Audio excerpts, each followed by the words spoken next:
Welcome, everyone. No Summary is Golden Thread's live stream series of conversations with artists who don't fit in a box. Golden Thread is the first theater company in the US devoted to plays from or about the Middle East. They were founded in 1996 by playwright and director Taranj Yahyazarian and based on the unceded Ramaytush Ohlone land known colonially today as San Francisco, California. And it's quite special because Taranj is actually in the audience with me here live right now. So Taranj will be here as well, and we'll say hello to her in a minute. My name is Sarah Fahmy. My pronouns are she, hers, and I'm the co-founder and chair of the Middle Eastern Theatre Focus Group at the Association of Theatre and Higher Education, and a scholar of Arab decoloniality. By way of visual description, I'm an Arab woman, shoulder length, a dark brown curly hair. I'm wearing a colorful scarf and a dark red sweater shirt. And behind me, I have a dark blue screen and then a microphone right next to me.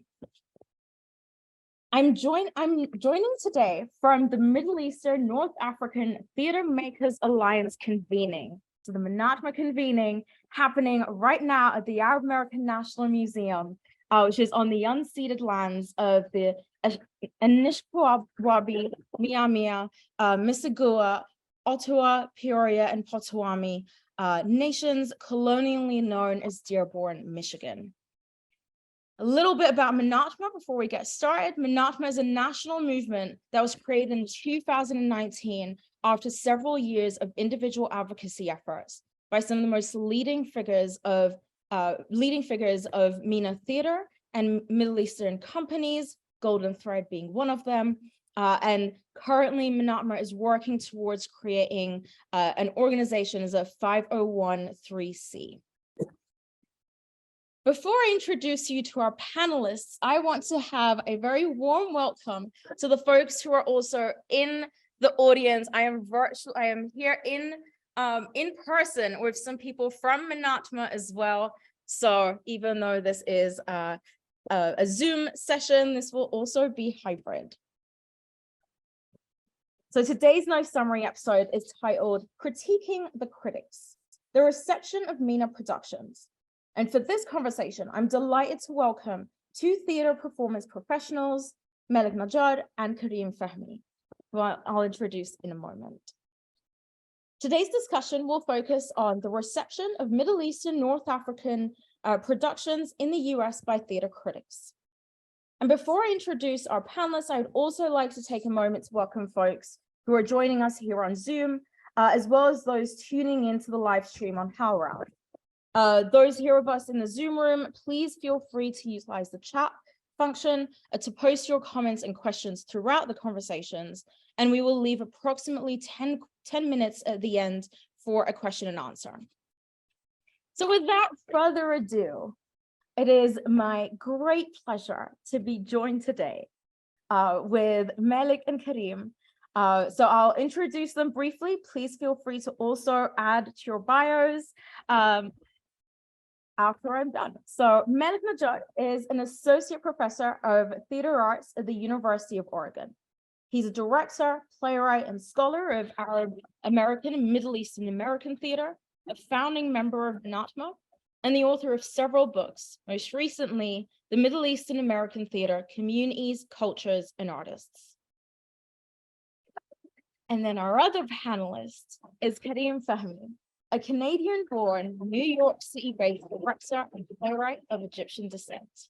He was named the 2020 TCG Rising Leader of Color, and he's the co-founder and chair of the Middle Eastern American Writers Lab. Welcome, everyone.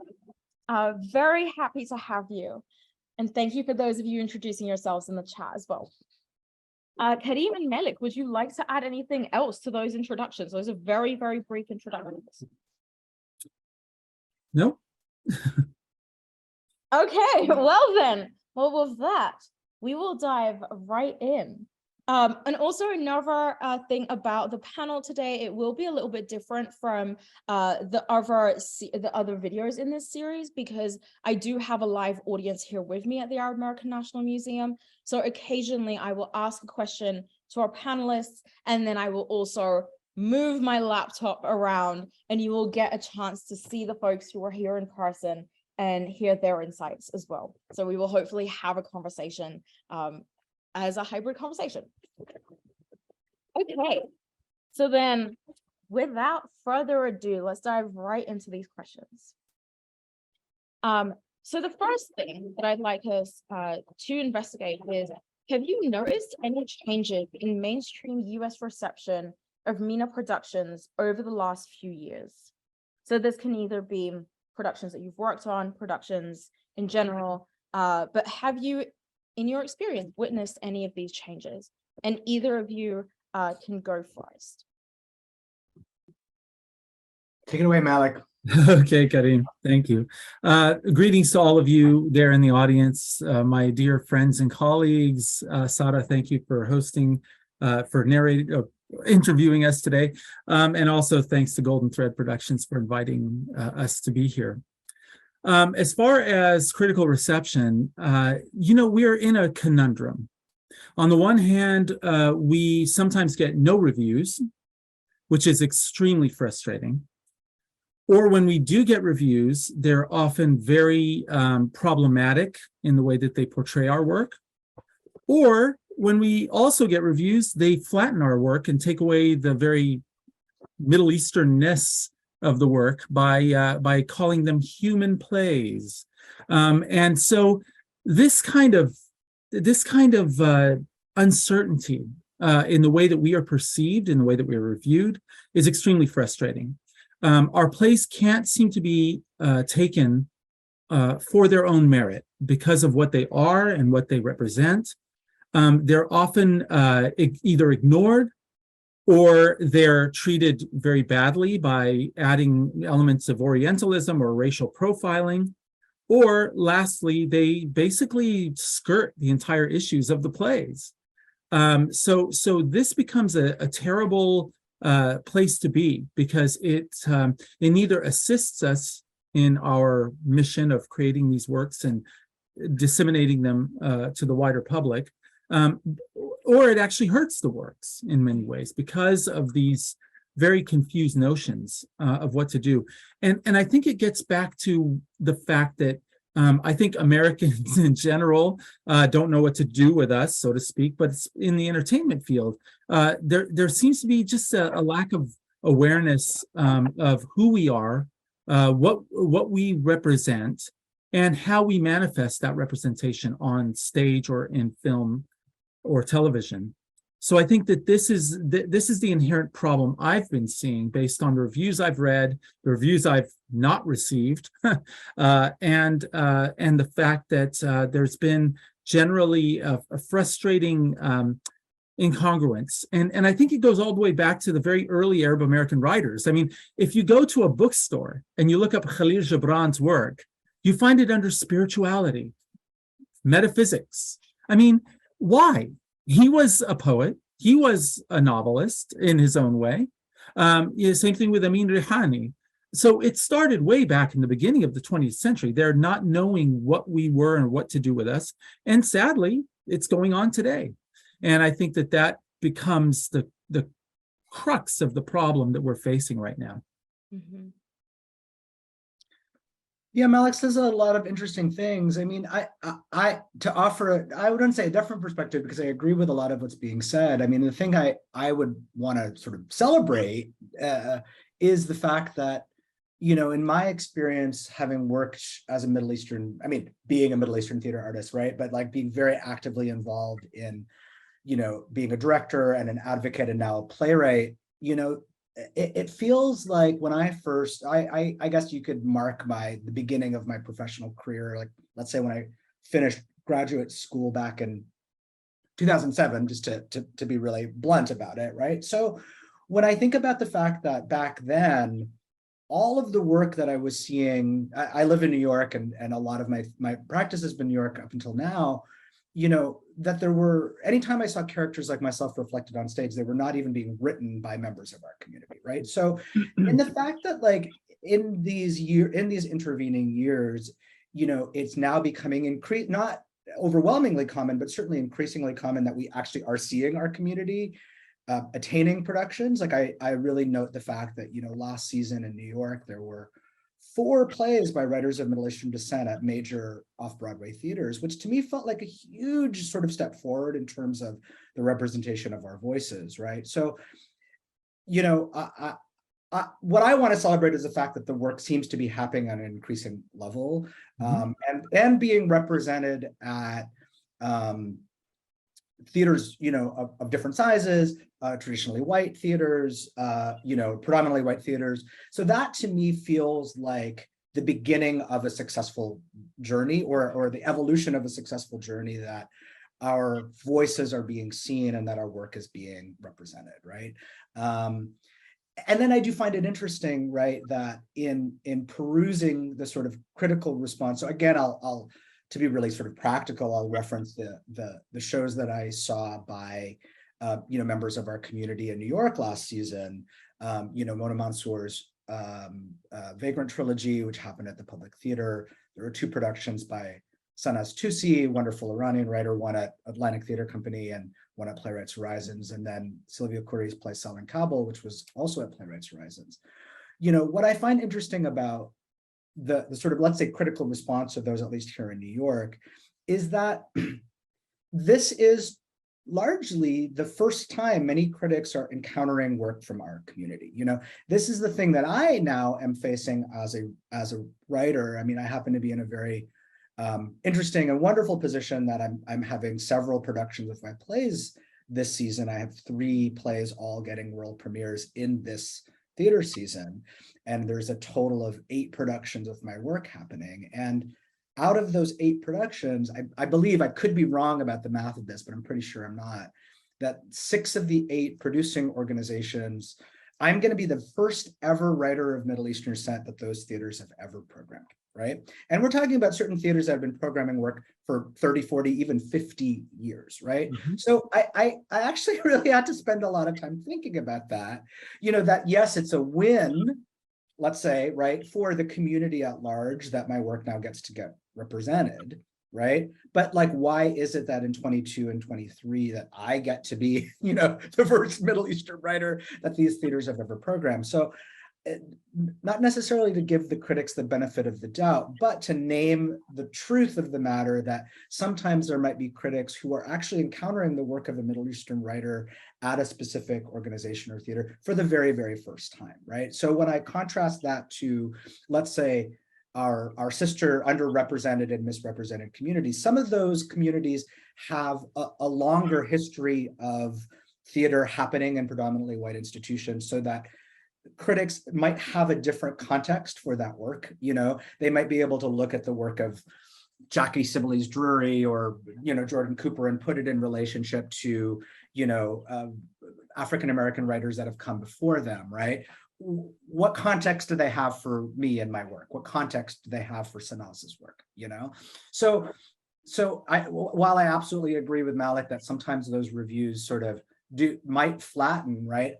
I also wanted to sort of name the complexity that, like, we are still, I always use the term, and I wish that I didn't have to keep using it, but I think it's still arguably very true, that we're still building a contemporary canon of Middle Eastern American theater, and that we are earlier in building that canon than some of our other communities. So I think that as that canon continues to grow, right, and starts to represent the huge complexity of what our community is, which is so, mixed, right, and frankly so tied in with whiteness and white passing in certain cases, right, that there'll be hopefully a greater nuance and complexity in the critical response, in the same way there's a greater nuance and complexity in the writing nowadays, because writers are being given, I think, a little bit more agency and freedom to tell the stories that they need to tell. Yeah, I mean, and thank you for that. Like, I mean, you definitely bringing up a lot of really important things about the challenges, about the opportunities, about the hopefulness of where this is going, and also the issue of representation and coalitions. And I think one of one of the really exciting things for me right now in this moment is I'm here at the MENATMA, Middle East and North African Theatre Makers Alliance convening, where a lot of these conversations have been happening, and about, well, how do we keep producing work waiting for critical responses, and how do we wait for the critics to understand this sort of work beyond the Orientalist tropes and beyond the stereotypes? Do we try to create work that has white passing or white assimilation ideas with it in order for it to succeed? And how do we measure that market success? So thank you for bringing those really important points up. I want to take a minute before I move on to my next question. I'm joined here with members of our MENATMA community in person as well. So I guess just maybe if one person has another comment about, and for folks on Zoom, I will also be repeating this response as well, because our audience members in person are not mic'd. And so have any of you noticed changes in mainstream US reception of MENA work?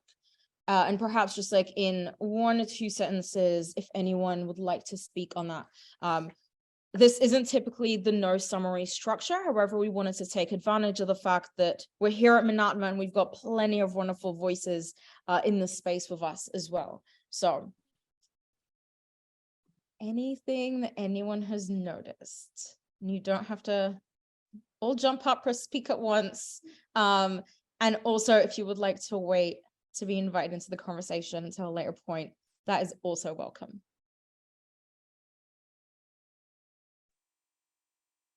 Okay. Oh. All right. Well, then we're going to move on to my next question. May I add something? Yeah, Malek, go ahead. So Kareem, I'm so inspired by your journey as a director and playwright, and I'm so happy that you're getting the due you deserve. You know, what is frustrating to me as a historian of this genre is the first Arab American play was written in 1908. And here we are 100 years later, more, and we're only now getting recognition that this thing exists. This is where I get frustrated, is there have been plays that have been done for about 100 years, and only now are critics saying, oh, this thing exists. How interesting.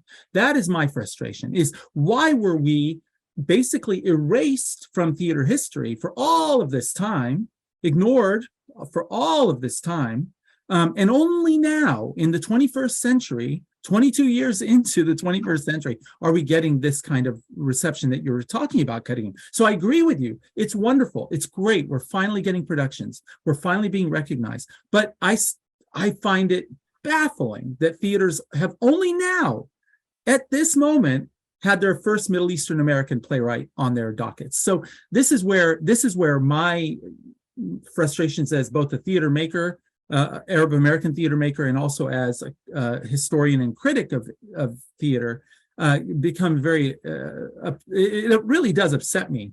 And then, of course, the reviews themselves can be quite upsetting. And hopefully we'll get some time to talk about some specific examples, Sarah, as we go forward. But just to give you my counter to your counter, which I totally appreciate, because Kareem, I think having the glass half full is a great thing for us, because it is happening and it is exciting. But it's far too late. This should have happened much earlier than now.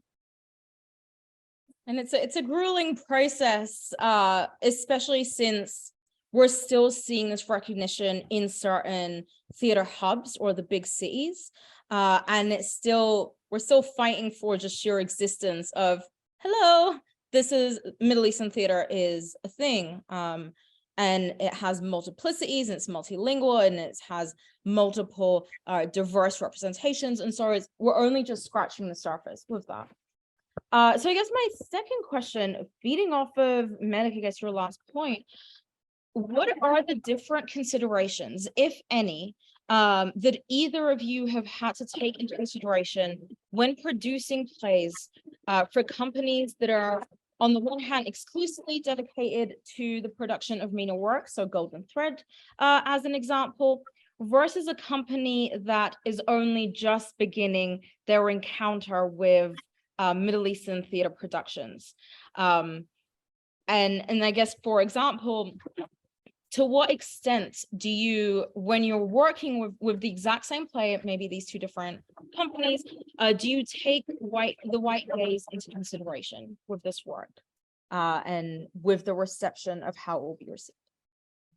So I guess we'll go to Malek since we left off with you, and you can refer to specific examples.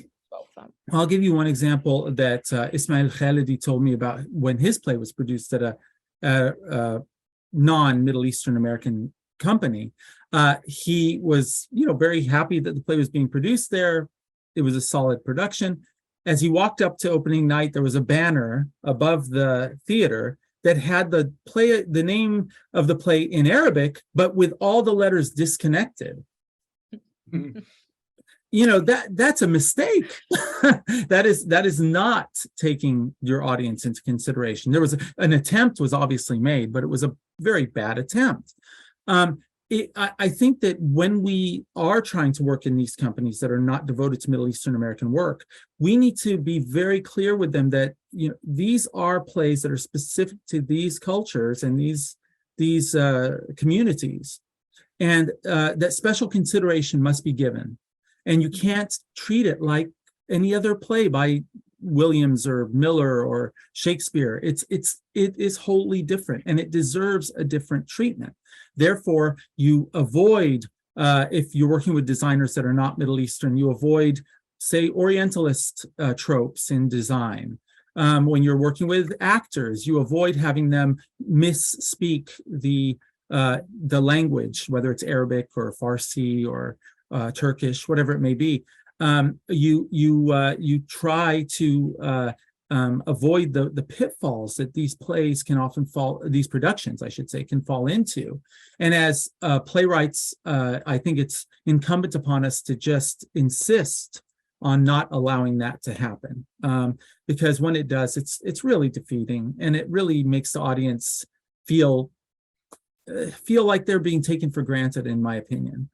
So I think that that's the kind of extra work that has to be done at a non-Middle Eastern American theater company. Because when you work in a Middle Eastern American theater company, like Golden Thread, like Silk Road Rising, like Noor, and others, you really have a mentality that doesn't allow for that kind of laziness, artistic laziness to occur, because you have somebody there to hold them to account. But I don't feel that that's necessarily always the case in non-Middle Eastern American companies.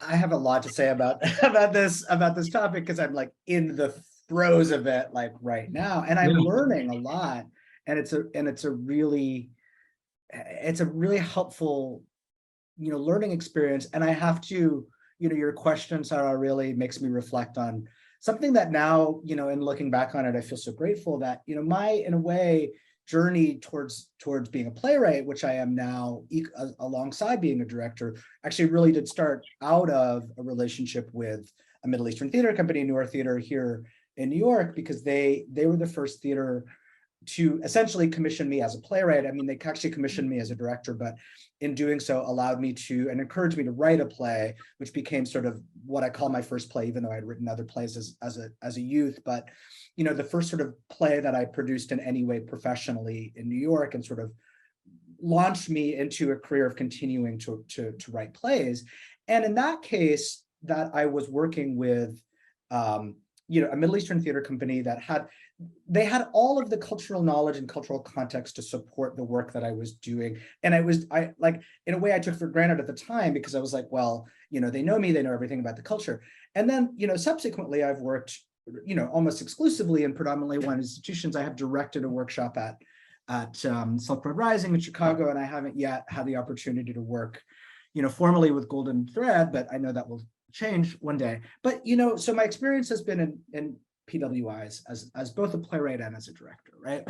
And what I'm experiencing at this very moment, I mean, literally like what I was working on this morning and have been for the last few weeks, is that I am, as the writer of the work that's being produced at these theaters this season, I am getting intimately involved in every aspect of how the work is being made, right? And even prior to sort of finalizing contracts and all that kind of stuff, really did. And this is, I name this for other Middle Eastern artists who might listen to this, right? Is that it's important to outline right from the top what your expectations are and what your sort of non-negotiables are, right? Because what I really wanted to make sure was handled with as much delicacy and specificity as possible is all of the things that ultimately are going to affect the audience's experience of the work and how they're interacting with my work as a Middle Eastern artist, right? Which is essentially every aspect of how the show gets made. But just to name some really key ones, it's like director selection, designer selection, actor selection, very important, marketing and outreach, like all of those things. So I am, and again, I can't compare my experience to anybody else because it's only my experience, but I'm spending a tremendous amount of my time right now, like really getting specific with all of those aspects of how my productions are being made, right? And I'm asking to look at the marketing language and look at the marketing image, right? And I have to say, it's been, I feel in general, like I've been met with a lot of positive response in terms of like, oh, okay, it's important to you that you see that. And I'm really glad that theaters have been open to that, because there was an instance in one of my upcoming productions in which, a marketing manager sent me an image for, the poster of the show. And actually it happened in two different theaters. And I said, there was some imagery that I was just like, to me, it felt like it really sent the wrong message about the show, right? And it wasn't I wasn't critiquing them, and I just said, this misses the mark for me. And I tried to be as specific as possible so that the next time that happens, if another Middle Eastern artist gets the privilege that I do of having those productions, maybe if that marketing manager is still in that position, something will have happened, right? So I again trying to approach it as, here's somebody who maybe has never, had to market a show by a Middle Eastern writer. In one of my shows deals explicitly with Islam and the practice of Islam, right? So the imagery related to Islam is something that, obviously those of us who come from a Muslim background sort of understand the complexity of like Muslim iconography or imagery, right? So I was just sort of explaining like why that missed the mark for me, right? But so all of that to say is that I think our community in particular can't take for granted that like we have to be very hands-on, because again, we are sort of setting a standard, right? We are setting a standard for what, the next generation of Middle Eastern artists is going to experience, right? So I'm taking that responsibility very, very seriously, because if I allow compromises to be made now, those compromises sort of like get solidified, right? It's like, but if somebody's like, oh, well, Kareem Fahmy got, casting approval and designer approval and, blah, blah, blah, blah, blah, blah, I'm hoping that next artist can ask for the same thing,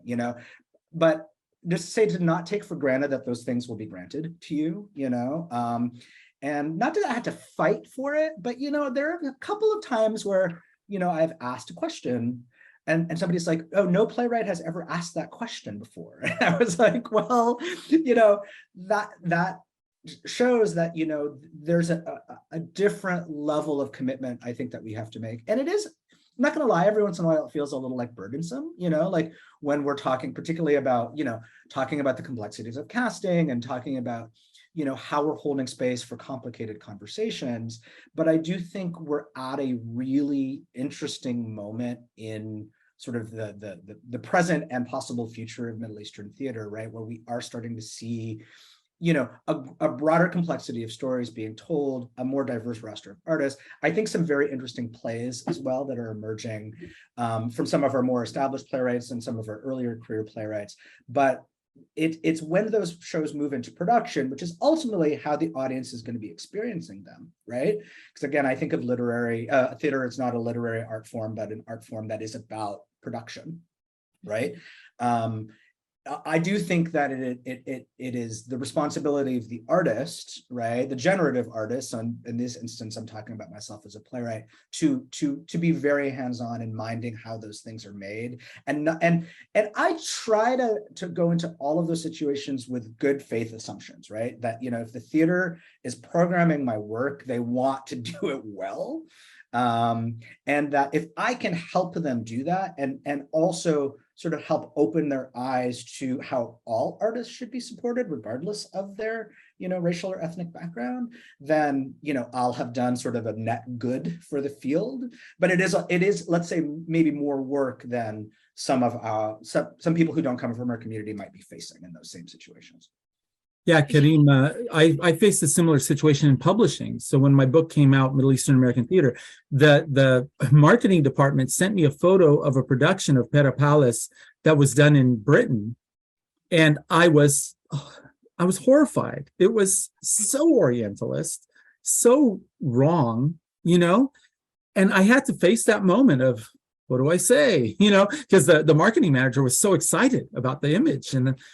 And I just really struggled, but I thought, I just have to say something. This is not acceptable. And so I did, and it was an awkward conversation, but a necessary conversation.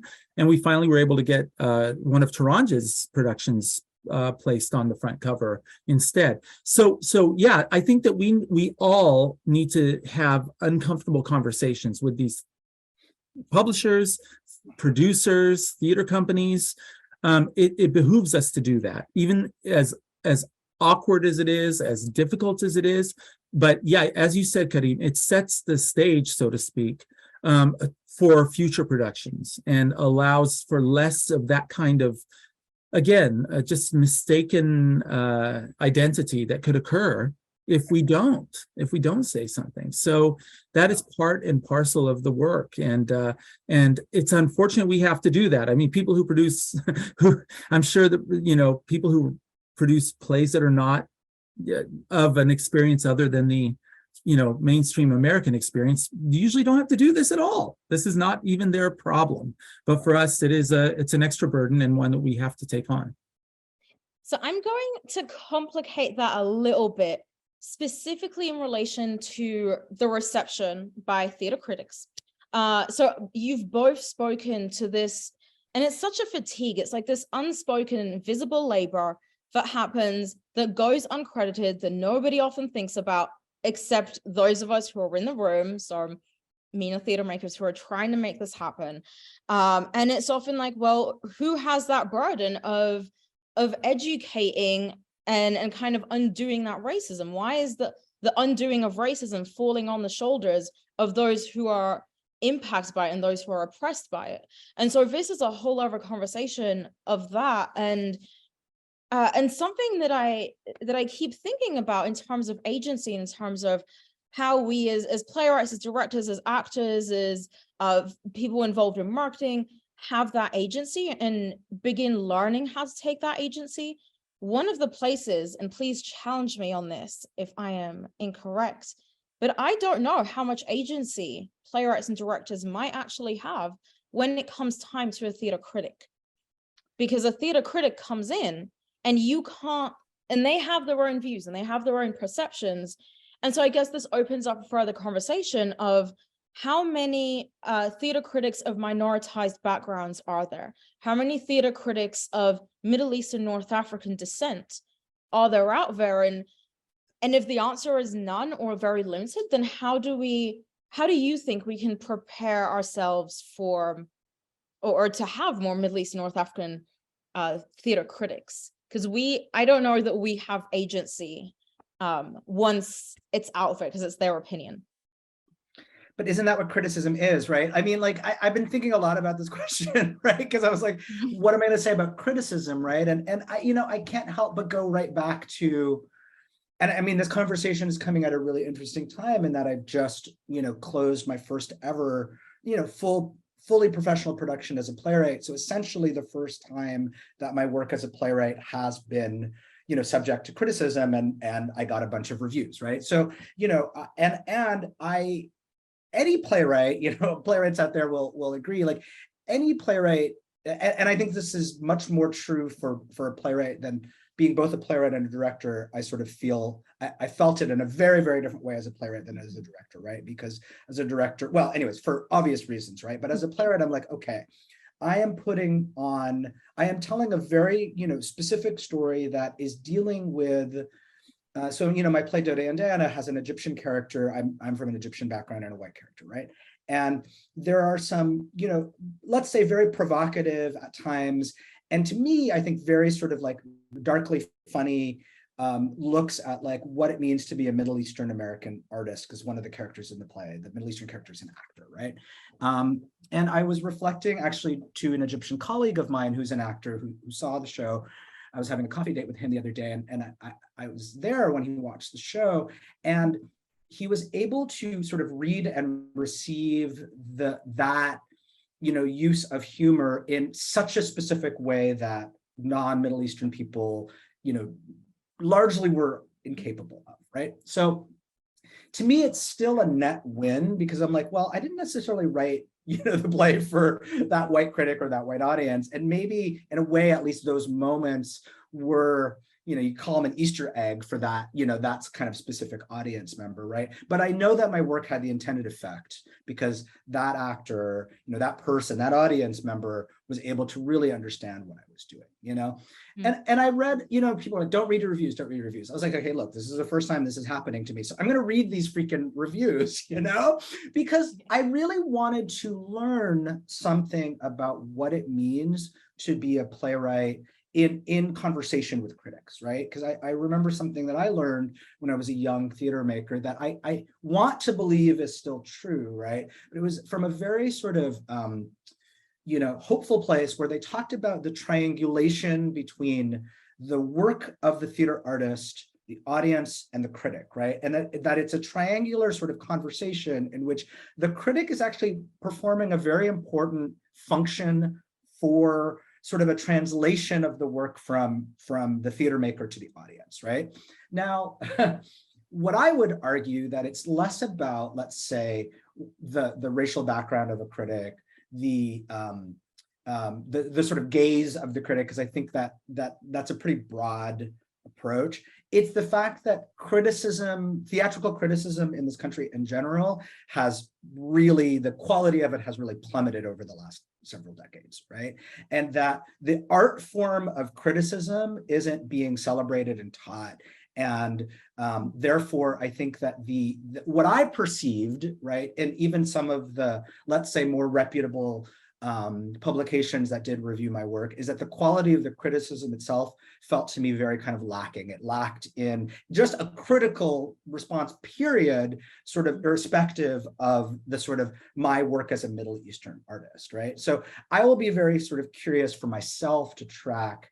I will read the rest of my reviews this season, because I do think it's an important thing for me as the artist to understand how that work is being received. But, the conversations I've been having internally with some of my colleagues is like, how do we either sort of encourage the critical community, right? And part of it is like, who is critiquing and why are they critiquing and how are they getting those jobs? And then sort of, the complexity of what criticism is doing for the field, and also going like, do critics still matter? And I actually don't know the answer to that question anymore. I literally don't know. So to me, it's like, I think just like there's a greater diversity in artists whose work is being represented, yes, we want to see that diversity in the critical community as well. But I'm more interested in having the conversation of like, how can we make that criticism, the art form of that criticism itself, as sort of successful as I think it wants to be in response to the really interesting work that is happening today. So that was a very long monologue, but Malek, I don't know how you're sort of responding to that, but that's what I've been. Before you respond, Malek, too, I guess also adding on to that, do you think that the scholarship aspect, so like within, because you've done a lot of scholarship, a lot of like academic publications on this, and that is theater criticism. And how do you think that is different from theater criticism that is happening outside of the academy as well, because of what you're interacting with? Well, okay, so theater is an ecosystem. right? We need all of the parts of the ecosystem to work in tandem if we're going to have a successful theater. I really find artists who say critics don't matter to be problematic, because they are part of that ecosystem. For better or worse, they're part of the ecosystem. So what we need to not necessarily diversify the entire field, because that's impossible. You know, these papers of note, let's call them, hire, you know, people out of the big schools, and they get people with reputations, most likely not minorities sometimes, and so we have to deal with that. However, I think that we need to be looking at theater holistically. So when I talk to people of Middle Eastern descent, and I say, I would encourage you to encourage your child to go into this field. It's not always to be a director or a playwright or an actor or whatever, an actress, whatever. It's also, go into academia, go into the places where we can start to build that ecosystem. So for instance, I teach classes in Middle Eastern American theater and Middle Eastern theater. And my classes are predominantly not minorities in Oregon. That's a given. So essentially, I'm hoping that I'm going to infuse those students with the cultural background necessary to understand these plays. And I assign them essays where they have to critique the plays and write about them. And I give them notes, and we have this back and forth. We have a dialogue, academic dialogue about these things. And same thing with graduate students. I encourage them to write critiques in academic journals in order to understand plays. So that is a very vital part of this ecosystem. And my feeling is, as with you, Kareem, the quality of criticism has declined for multiple reasons. I think the corporatization of newspapers is very problematic. They're getting rid of critics instead of adding them. I mean, here we have very few critics left working in any of our periodicals. But then also we don't have that kind of quality of criticism that you're referring to, Kareem, which Harold Clurman gave a criterion of being a critic. And if you read it, you feel like you have to have 5 PhDs, but he's kind of right about this. So I feel that we need to have more people on the inside, so to speak, of journalism, academia, and other places, theaters, in order to create the conditions by which criticism can be done well, based on the works that we create. And so that for me is a very it's a missing component, and we have very few people, though it's growing, thank goodness, in academia who are teaching students, predominantly non-Middle Eastern students, how to look at these plays more holistically within their context, and to understand them better, so that if they do go off and become critics, they perhaps will have that kind of background and say, yeah, I read Middle Eastern plays for a semester at this university. I have a sense of what they are, so now I can write about them because I've done it before. And so this is the kind of ecosystem we need to continually build if we're going to have a really healthy ecosystem that will help to critique our work properly, rather than having critics that have only read the great American canon or British canon, which excluded us completely for generations, and they come to look at our plays through the lens of looking at a Tennessee Williams play or an Arthur Miller play or Eugene O'Neill play. They're fundamentally different plays, even though, yes, they have acts and actors and dialogue, all of that, that's fine. But, one needs to understand the cultural background in understanding this. So I feel that is a major step that needs to continually be taken if we're going to have proper criticism of our work in the future. Yeah, thank you for that, Malek. And I completely agree with that, of the multifaceted approaches to how to dismantle this systemic oppression, systemic racism that has been against us for so long. Before I open this up to questions from the audience and to ask my last final question, I'd like to take this moment to ask those of you in joining us in person here at MENATMA, is there anything kind of going off of this question of the future that we want to see, of how do we continue working where it's like with the current situation that we've got, where we have very limited representation within theater critics. I just want to invite you into this conversation of, is there anything that you're seeing that you have been surprised by, or is there a specific response that caught you off guard or that you weren't expecting in any sort of way? And then how do you think we can continue moving into this future as well?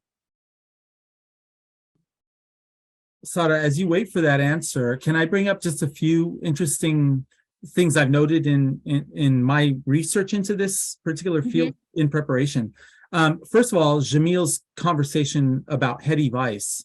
If Jamil's in the audience, perhaps Jamil can give us. Jamil is in the audience. Yes. Hello, my friend. I think that is a very interesting back and forth exchange that Jamil engaged in the way that his work was being treated by the Chicago critics. But also, I just want to bring up a few things about what's recently happened. The Vagrant trilogy opened on April 8th and ran through May 15th. And the New York Times published their review on May 10th. Think about how late that is in a run, and how on the final week you published the review. And unfortunately, by that time, the two lead actors were out ill. And so they saw the understudies perform. So they didn't even see the original production. That is a problem. Why were they so late to this production? They should have been there earlier to garner more buzz or whatever you want to call it in order for people to come see this production. So that was problematic. I was looking at the review of Dodi and Diana that was done in the New York Times, Kareem, and they rarely issued Arabness, and they only mentioned the characters' racial and cultural differences, as if it was just a sidebar. And I think there's more to it than just a sidebar. Noura had a review in the Wall Street Journal, but it was under the opinion section, not the arts. I don't understand why. Why is it under the opinion section? It's a work of art. So that was odd, even though it gave effusive praise, but it was in the wrong section. Time and time again, we see this flattening of it. And also when I directed Scenes from 71 Years at Golden Thread, we received almost no periodical in San Francisco that gave us a review. It's outrageous. I mean, why? Why wasn't it? I personally think it was because of the Palestinian-ness of the play and the uncomfortability that critics have with dealing with Palestine, frankly. And similarly, I think the same thing could probably be said about the Vagrant trilogy. So again, all of these critics, they engage with our work in different ways, but they tend to just skirt the real issues that these plays are about, looking for more of a human experience. They said of Noura, they said, it preaches no sermons, it will send you home not to do anything in particular, but Miss Raffo has given us a human drama. So again, trying to take away any Arabness, take away any Iraqiness, take away and turn it into just a human play. So these are the problems that we face. They keep trying to rob the plays of their inherent Middle Eastern-ness, in my opinion. Yes, it is. And I guess coming out of this conversation, I think I really want to encourage our audiences to continue thinking of this, because it's something that we always grapple with, of the current situation with theater critics as it is. It's a disservice to our playwrights, it's a disservice to the theater that we make. And it's unfortunate because you can't even offer a critical response when you're so clouded with the inabilities to actually speak about the artistry itself. And so how are we ever going to support our artists or support our directors or playwrights or actors ever advance if they're never even given that opportunity for their work to be seen in the way that it's actually truly beautiful and really powerful and in the ways that we know it is. And I think the hard thing, going back to something that Kareem, that you said earlier, of you had that one, the one other Egyptian friend who came in and saw it and like shared those moments. And you're like, yes, this is when I knew that I had succeeded. And so it's interesting that when people from the MENA community come to see the plays, it resonates with them and they realize the brilliant artistry in it. And yet when it's open to theater critics it's a different conversation. In the last few minutes that we've got, I'd like to invite our audiences. If you've got any questions, please pop them in the chat box. I'm happy to respond to them. And those of you in person, if you have any questions, I will be repeating them into the Zoom screen as well. But do we have any questions? And perhaps we can even go back to the question of critique, the title of this series itself, or of this session, of critiquing the critics, of what do they miss even when they're trying to critique something. Yes, Eliza in the back. So I've got an in-person question, so I will listen to it. I encourage you to stand up or come as, okay, great, come as close as possible to me, and then I'll repeat it into the screen.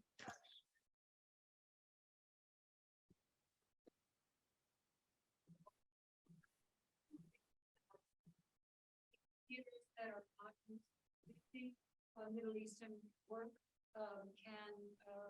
can do. One is through dramaturgy and informing their audience of the backgrounds of the play, the certain elements that they might not know because they're not of Middle Eastern descent, and also by doing that also provides the critics with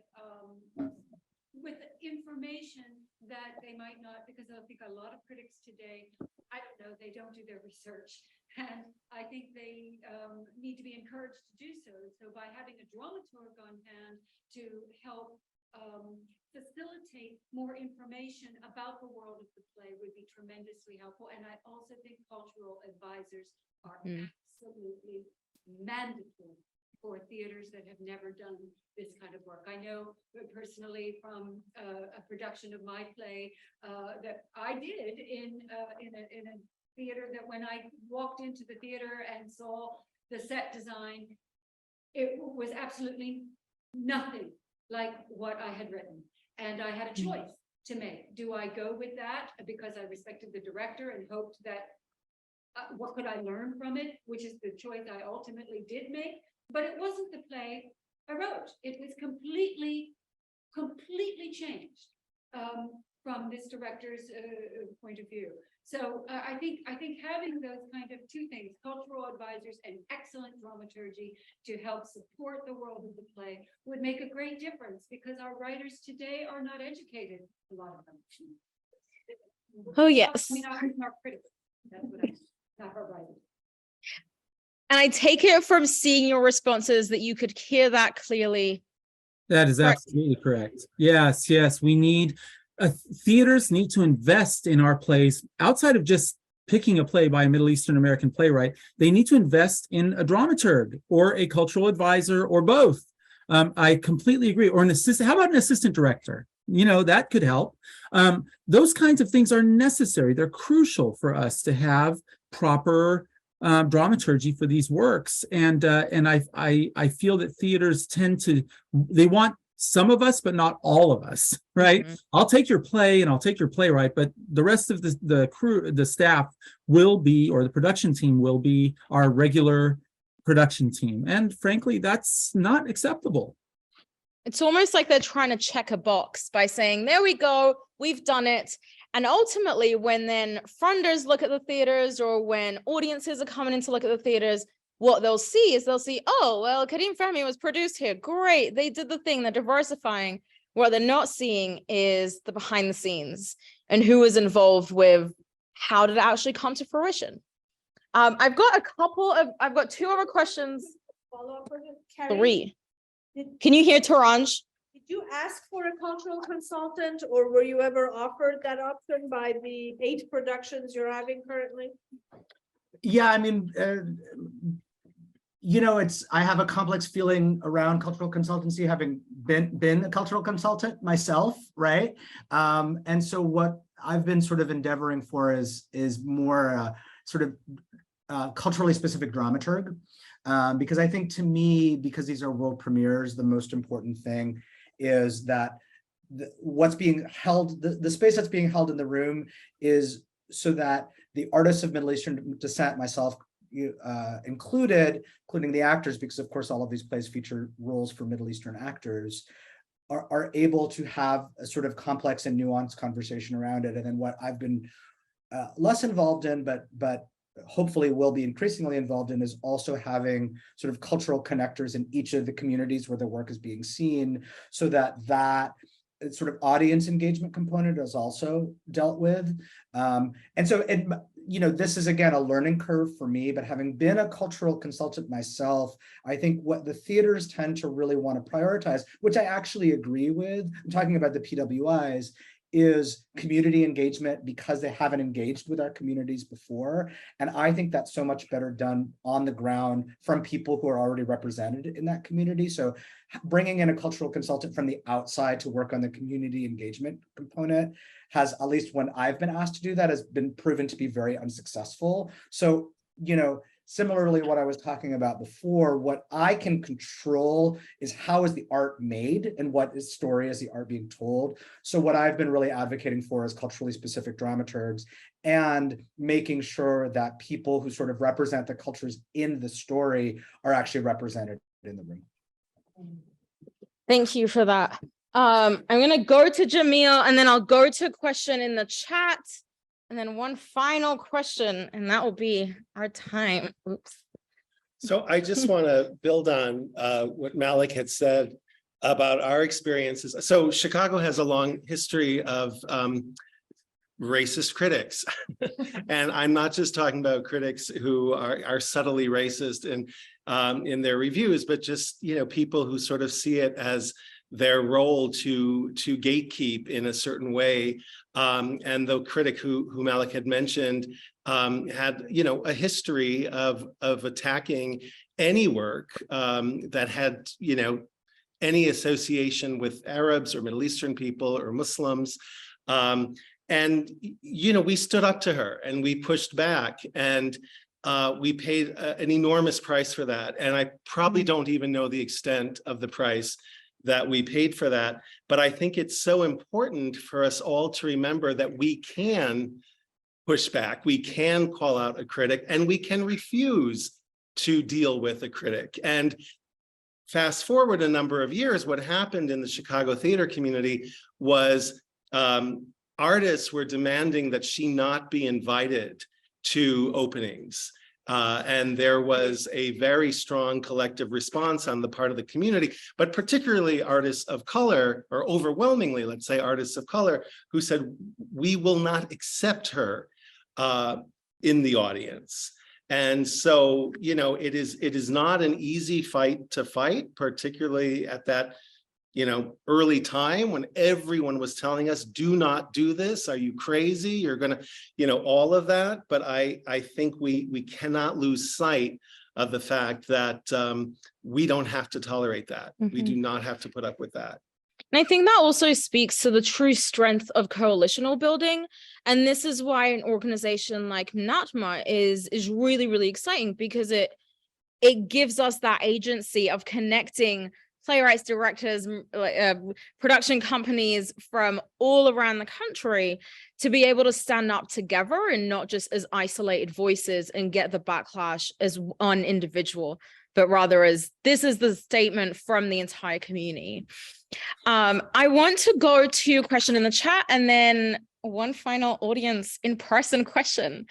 So Giselle asks, I'm curious about the possibility of changing criticism from one person critiquing and writing a singular article to having 2 to 4 different people have a dialogue and then writing about dialogue into newspapers. Malek mentioned that critics might need 4 PhDs, but what if we put several minds together to have a dialogue after a play and publish their conversation instead? I like that idea. I love that idea. But with the cutbacks in newspapers that are happening, it's hard enough to get one critic on a newspaper staff at all. And so this is the problem. So then maybe we need to just be, unfortunately, asked to be paid either an honorarium or volunteer or whatever in order to have that kind of dialogue or panel about the work. I don't know, but that's a great idea. And that does happen more often in theater podcasts, I have actually seen that model, heard that model as it were, because they're podcasts in which multiple critics will see a show and have a conversation about it. But that type of model hasn't necessarily translated to sort of published media outlets yet, but I have seen it in podcasts, and actually think it's effective because in a way, like what any good criticism is, it is a conversation. So taking that form and putting it into actual conversation between people of different viewpoints who've seen the show does open up, I think, a lot of interesting perspectives that sort of a one person's sort of critical response sometimes can't, And it's definitely within potential realm of possibilities of there's a lot of conversations about decolonizing theater and decentralizing and deconstructing a lot of these systemic issues, and maybe this is part of it. How do we decolonize theater criticism? And I want to praise you, Sarah. I want to praise Halabai. I want to praise those academic critics that are writing long form criticism in academic journals. Now, granted, these things get published like a year and a half after the production closes, but they're there for posterity's sake. And that's really important, that future generations can look back. So hopefully Middle Eastern American generations can look back and say, oh, that's a really great critique by a Middle Eastern American art scholar about a Middle Eastern American play. So I want to tip my hat to all of those academic scholars that are writing real academic and long form criticism of these works that will hopefully outlast all the less, in my opinion, the lesser journalistic critiques that come out regularly. That is the hope, and thank you for that, Malek. You're leading a lot of that, and it's a lot of that work. It's a tiny but mighty community, and we're excited for the future that we're continuing to build with that. One final question. I'm awkwardly walking towards Susie. Susie, what is your my question? Is actually very similar to the one that was just read. And I always am like, if it doesn't work, can we throw it away and start anew? When we talk about long form academic or newspaper criticism from art critics, can we say there's so much media that is able to reach people very quickly, so not being delayed till after show, where can we be our own critics? Can we find YouTube, TikTok, social media, and finding this way of having that and building audience, especially building new audience who can find out about those things and maybe say we don't have to do it that same way, or we don't have to rely on those same people to gatekeep what can be said about our work. Yeah, the possibilities, the possibilities of growth of how we can continue developing this, and how can we fix the system, but also how can we completely get rid of what isn't serving our communities and what we know has never served, and moving forward with it as well. With that, I don't see any other questions in the chat. What's the role of audiences receiving these critiques? That is a very good question. What is the role of audiences receiving these critiques? That's a tough one to answer. I mean, I think it depends on what an audience member is seeking out. If they are seeking out a review, and actually just to the comment that was just made, it's like, what is the purpose of criticism, right? Which, we could have another 3-hour session about that, right? Because in some ways, right, is criticism about a prospective audience member being, should I see this show or should I not, right?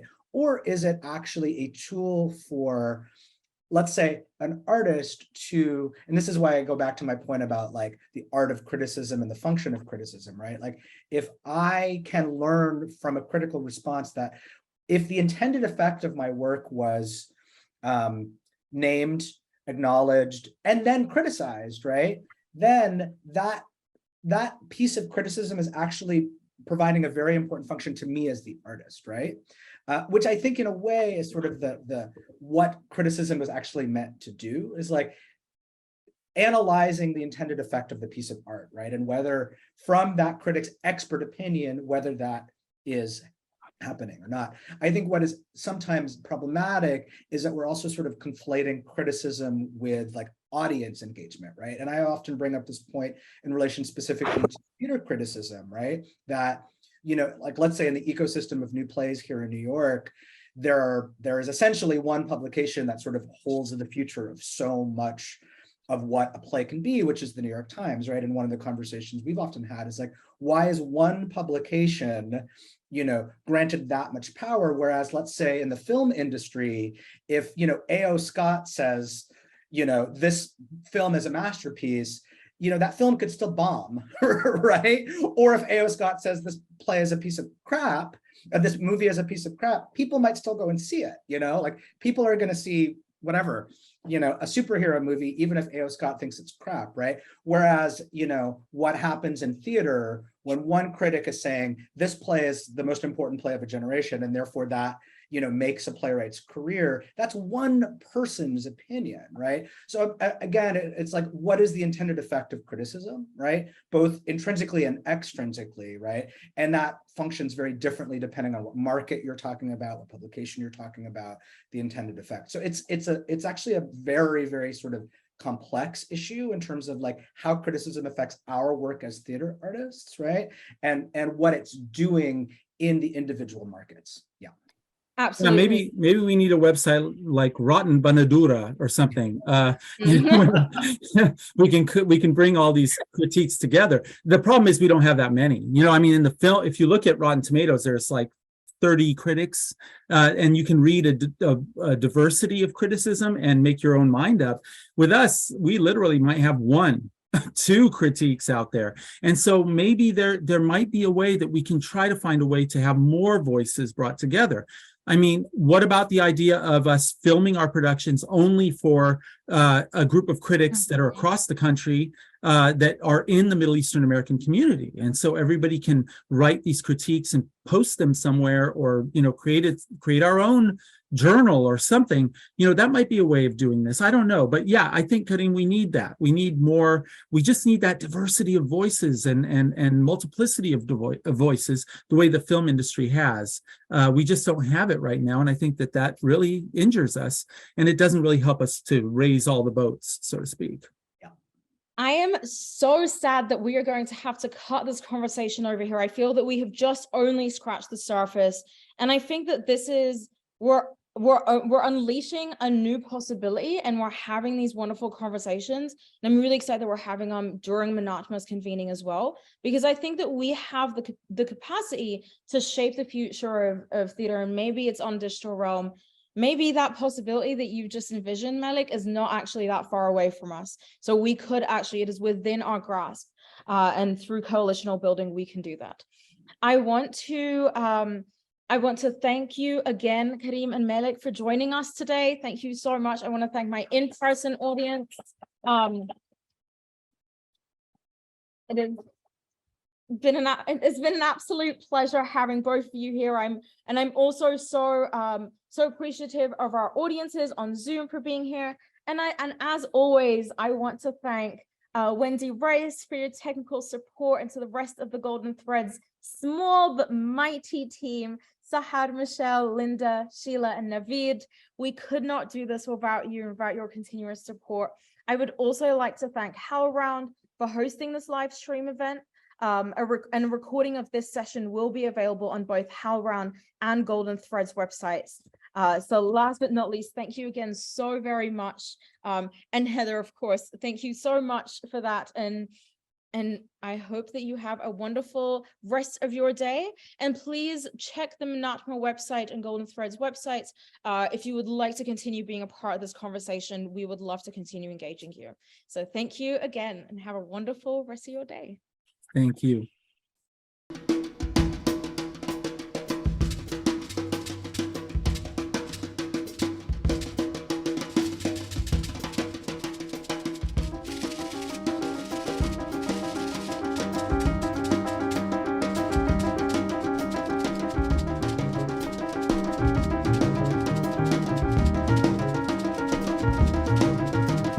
La, la, la.